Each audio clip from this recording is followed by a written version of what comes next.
Hello, I'm Pastor Joe, and I want to welcome you back to the Parson's Bench Workshop. You know, recently I finished a project and I was videoing it, but I've thrown it all away. The project was I was making a mallet for my shop, a wooden mallet, and the build went pretty well. I mean, there was kind of normal kind of issues, mistakes that you correct, and I'm okay with that.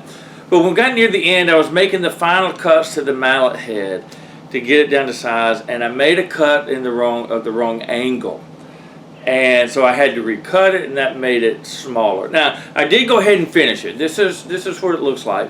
The mallet head is smaller. Overall it's about an inch smaller than I wanted.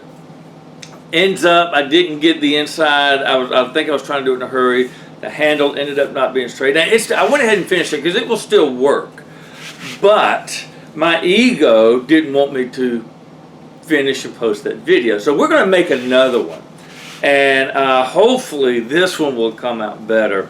Like I say, this one works. This will be the one I might use in the shop. But I did want to make another one, partly to get a video, partly to prove to myself that I can make one of these little mallets. This is not rocket science. I should be able to do that. So let me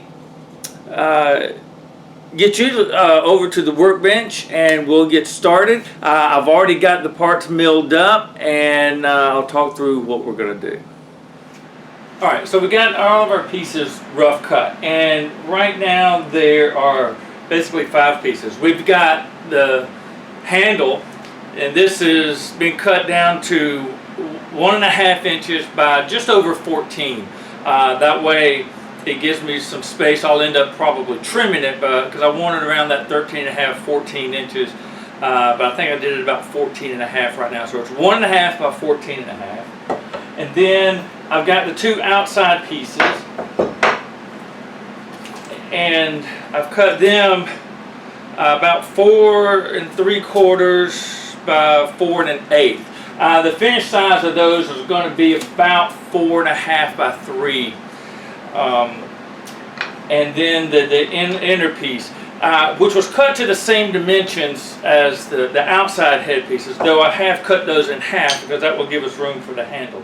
So what I want to do now, before I glue up the inside pieces to this, is I want to do some more work on the handle. Specifically, there's 2 or 3 cuts that I want to make. One is to cut at the table saw a slot right down the center of it, which will account for the wedge that we'll put in later.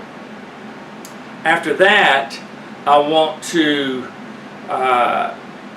take about a saw blade width off of each edge, which will give me a shoulder all the way around it, so that when we put it into the handle, it goes up and it'll stop, and again, then we'll have the centerpiece that we can then put the wedge in. So let's go over to the table saw and see if we can't cut this.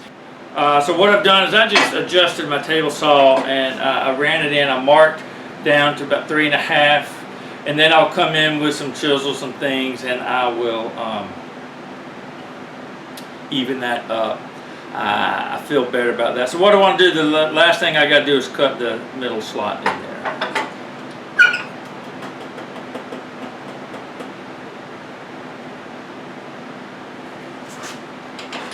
And this does not have to go that full length. I'll get it most of the way, but.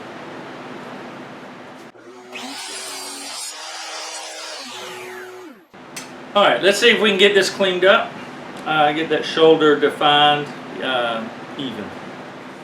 Alright, I realized I don't really have, I've got some chisels. They're in really rough shape. I'm not a real good one. So what I did, and I think it's going to work. Actually, I took this over to the bandsaw and kind of just made the lines straight from where the saw had it at a curve.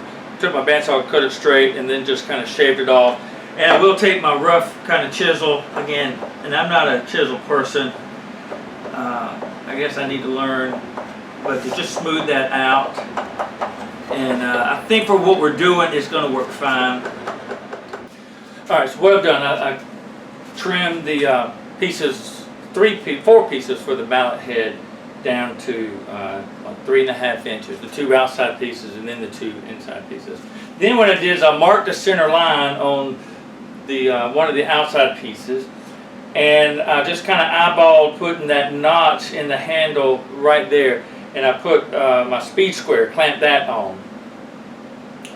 And once the speed square was clamped on, I was able to clamp the handle so I can get rid of this speed square. Now, I may be overthinking this, but I just know how it went last time. This is all in an effort to get this handle straight. So what I've got the handle now clamped to the head, and I can now come in and glue these pieces on and feel pretty good that the handle is going to be straight.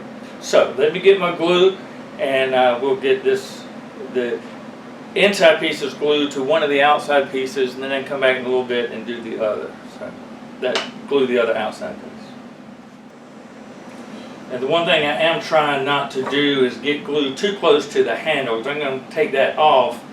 But I also want to be sure that the slot for the handle doesn't have glue in there that's going to create issues later on.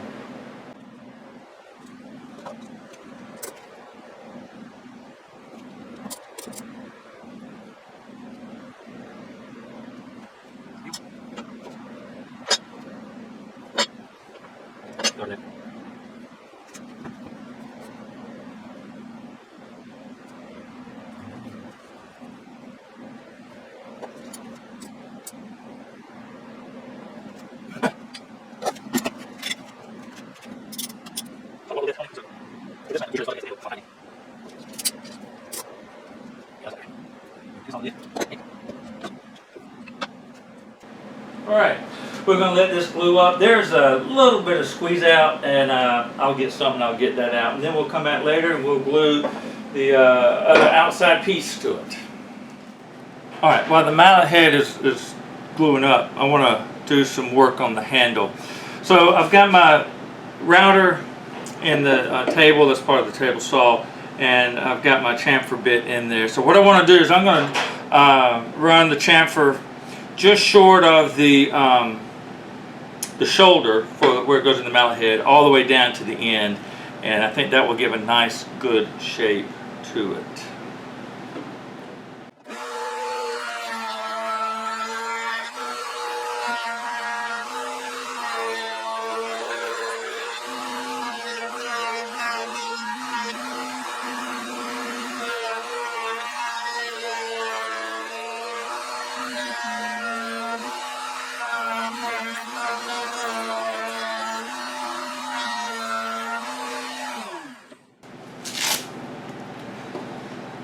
Alright, that feels real good.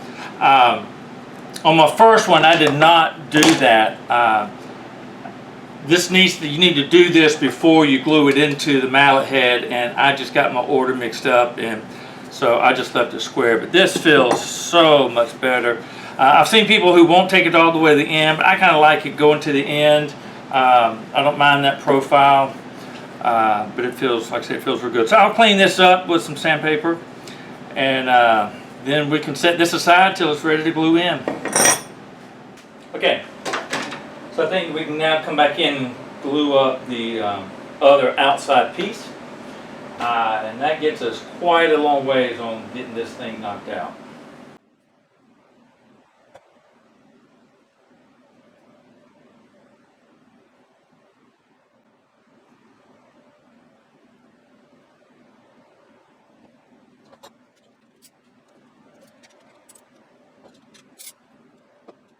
Alright, got that glued up, we'll set it aside.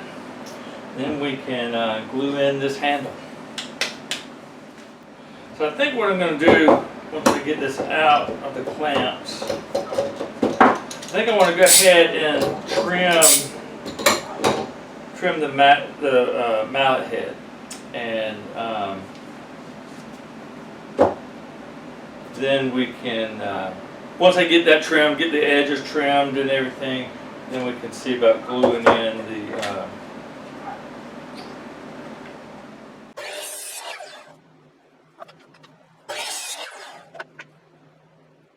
All right, I got this mallet head cut to size. Now I just want to do a quick little round over on it. Then we'll be able to finish gluing this up.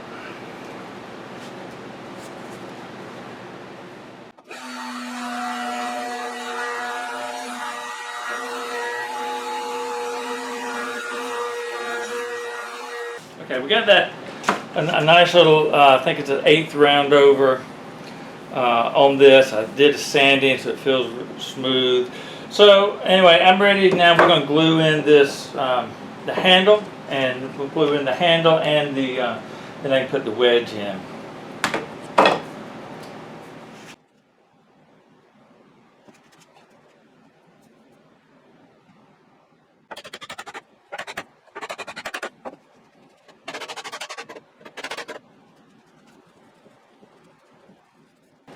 We're going to let this dry for a little bit, and then getting glue everywhere.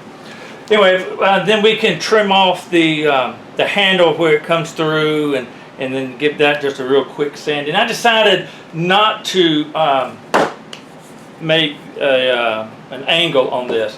I might change my mind once it glues up and I can try it before I put the finish on, but I think I just want to leave it blank, flush and square, 90 degrees. Which will be like the rubber mallet I use and all that. All right, so let's let this hang out, and we'll go grab some lunch. All right, I'll say that I'm pretty pleased with this. Handle went in nicely. I did go ahead and trim off the end of the handle that came through and the wedge, and then I just at my rigid oscillating spindle sander just sanded that flush. And did a quick little sand on it. So let's get a finish on there and we can call this thing done. And for our finish today, we're going to use this General Finish High Performance Semi-Gloss.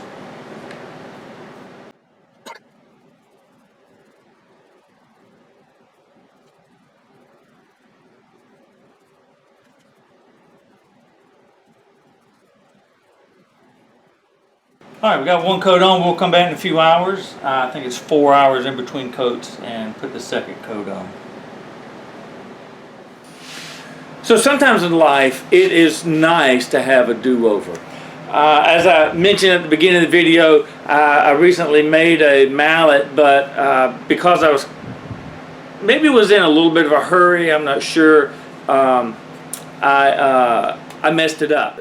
So I wanted a do-over. So today I did another one, and honestly, I'm quite pleased with it.